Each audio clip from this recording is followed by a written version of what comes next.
En esta cápsula quisiera hacer una invitación a reflexionar sobre el proceso de envejecimiento en México y en el mundo y lo que la pandemia nos ha anticipado sobre lo que implica este proceso de envejecimiento. La extensión del COVID-19 nos ha hecho evidentes las vulnerabilidades de la población adulta mayor.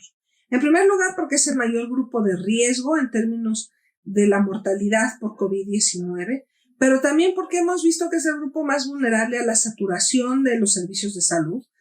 Muchos de los adultos mayores requieren una atención regular en muchas de las enfermedades crónico-degenerativas que padecen y se ven afectados por esta saturación de los servicios de salud.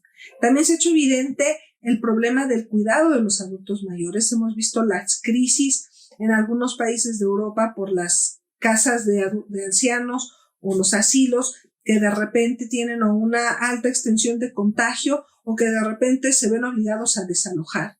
¿Quién cuida a los adultos mayores? Cada uno de los países tiene soluciones distintas. En el caso de México se recae mucho en las familias para el cuidado de los adultos mayores que lo requieren, pero también hemos visto que hay un problema de aislamiento social. Hay un gran número de adultos mayores viviendo en hogares unipersonales, viviendo solos, y bueno, cómo enfrentan crisis y pandemias como estas en un contexto donde viven solos. Creo que la crisis que estamos viviendo hoy nos da un espacio para pensar no solo en lo coyuntural, lo que está sucediendo a corto plazo, sino también hacia el mediano y largo plazo y anticipar los retos del envejecimiento y bueno, también pensar cómo queremos enfrentarnos o cómo queremos prepararnos para este proceso. El envejecimiento es un proceso que se está dando en todo el mundo a diferentes ritmos. Hay países que van mucho más rápido, que ya tienen un mayor porcentaje de población de adultos mayores, como sería el caso de Japón, Suecia, algunos países europeos y obviamente otros países que van más lento como los de África. Pero es una tendencia irreversible. Hacia allá va la población del mundo. ¿A qué nos referimos cuando hablamos del envejecimiento? Bueno, el término envejecimiento quiere decir que va a haber un aumento o que hay un aumento en términos absolutos en el número de adultos mayores. En algunos casos se usa la definición de 60 y más, en algunos otros se usa la definición de 65 y más. Y junto con este aumento en términos absolutos también viene un aumento en términos porcentuales respecto de la población total. El porcentaje de adultos mayores respecto a la población total también aumenta.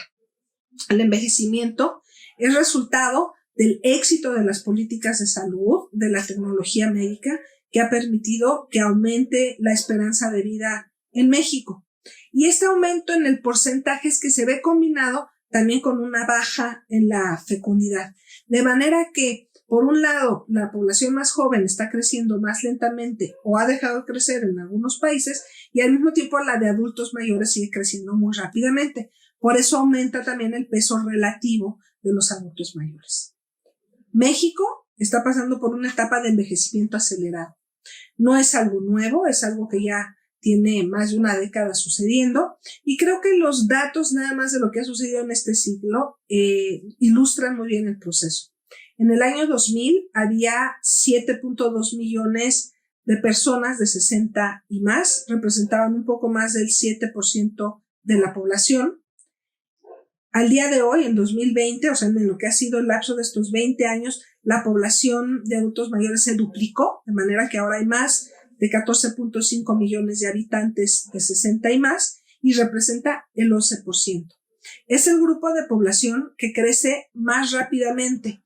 De hecho, por ejemplo, la población de 0 a 14, los niños y niñas, ya está estable, inclusive en algunos años ha tenido decrecimiento. Y en cambio, la población de 60 y más está creciendo a una tasa anual de 3.8%. A este ritmo, en el 2045, habrá más adultos mayores que niños y niñas de 0 a 14 años. Los adultos mayores representarán 1 de cada 5 habitantes, o sea, el 20% de la población, y sumará 34 millones. Ahora, frente a este proceso, que como yo mencionaba, los datos demográficos apuntan que vamos hacia allá a todo lo largo de este siglo, ¿qué es lo que nos ha enseñado la contingencia? ¿Cómo podemos prepararnos para enfrentar los retos del envejecimiento? Para esta cápsula yo quisiera concentrarme en 3 retos. El primero es el reto para el sistema de salud. Hoy en día solo 1 de cada 3 de los adultos mayores tiene acceso a algún esquema de seguridad social y a través de él a un sistema de salud. Enfrentamos el problema de generar una opción de un sistema de salud universal de calidad, sin esas desigualdades en la calidad de la atención, que en el caso de los adultos mayores se prepare para atender a una población con discapacidad. Si pensamos la población de 70 a 79 años, 1 de cada 3 tiene alguna discapacidad. La población de 80 y más, la mitad de ellos tienen al menos una discapacidad. Y por otro lado, que esté listo para atender a una población que padece enfermedades crónico-degenerativas, y sabemos el problema de la diabetes en México, que está asociada a otro tipo de enfermedades crónico-degenerativas. Entonces, ahí está un primer reto. Un segundo reto tiene que ver con el sistema de cuidados. ¿Quién cuida a los adultos mayores que lo requieren? Como decíamos, en México recae mucho en las familias, pero ahora hay menos hijos. En muchos casos, en las próximas décadas tendremos adultos mayores que no habrán tenido hijos y tenemos que buscar un esquema que responda a las necesidades de cuidados de esta población. Eso se suma al gran reto de construir un sistema nacional de cuidados que visibilice y valore este tipo de actividad que, como sabemos, con mayor frecuencia es un trabajo no remunerado. Y el tercer gran reto que quisiera hacer referencia es el reto en cuanto a la seguridad económica. Si siguiéramos bajo el esquema de hoy, que nos enfrentamos con un sistema de pensiones insuficiente, fragmentado, desordenado, la población que será adulta mayor en el futuro, hoy la población económicamente activa, solo el 40% tiene acceso a una pensión. Los adultos mayores hoy, menos del 30% tiene acceso a una pensión. Y si nos vamos a las mujeres, es menos del 20%, que es un tema muy importante porque además, dado que la esperanza de vida de la mujer es mayor que la del hombre, también este proceso de envejecimiento tiene un rostro femenino. Y aquí hay todo un reto que implica responder a estas necesidades de seguridad económica con una perspectiva de viabilidad financiera.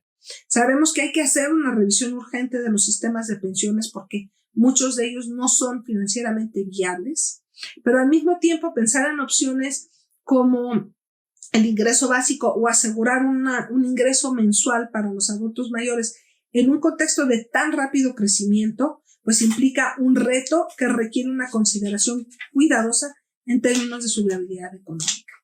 Hay otros retos, hay retos en términos de adaptación de la infraestructura, del transporte, de la vivienda. Y bueno, ya para terminar, al final de cuentas los datos están ahí. Las 2 grandes preguntas es, ¿qué hacemos con ellos? Y la segunda es, después de esta crisis por el COVID-19, ¿qué hemos aprendido que podamos anticipar?